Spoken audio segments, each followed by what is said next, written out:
ભરૂચ બાર એસોસિએશનની ચૂંટણી માટેનું ઉત્તેજના અને ઉત્સાહભર્યા માહોલમાં મતદાન યોજાયું હતું, જેમાં બે પેનલ વચ્ચે ચૂંટણી જંગ જામ્યો હતો।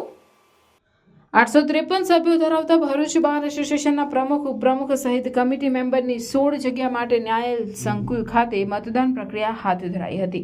શાંતિભર્યા અને ઉત્તેજનાસભર માહોલમાં યોજાયેલ ચૂંટણીમાં સહકાર અને પરિવાર પેનલ વચ્ચે ચૂંટણી જંગ જામ્યો હતો, જેમાં પ્રમુખ પદ માટે સહકાર પેનલ તરફથી પૂર્વ પ્રમુખ પ્રદ્યુમનસિંહ સિંધા તેમજ પરિવાર પેનલમાં સિપાહી અજબ ખાન વચ્ચે જંગ ખેલાયો। ભરૂચ બાર એસોસિએશનના કુલ 853 સભ્યો મતદાન કરશે, જો કે પરિણામ પૂર્વે જ સહકાર પેનલના પ્રમુખ પદના ઉમેદવાર પ્રદ્યુમનસિંહ સિંધાએ બાર કાઉન્સિલની ચૂંટણીમાં પણ ઉમેદવારી કરશે તેમ કહ્યું હતું। મતદાન 3 વાગ્યા સુધી યોજાયા બાદ મતગણતરી હાથ ધરાશે, જે બાદ કોણ વિજેતા બને છે તે જોવું રહ્યું।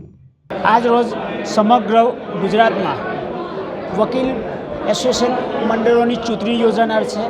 એ સંદર્ભે આજ રોજ ભરૂચમાં પણ ચૂંટણી યોજાનાર છે અને શાંતિથી મતદાન ચાલુ છે।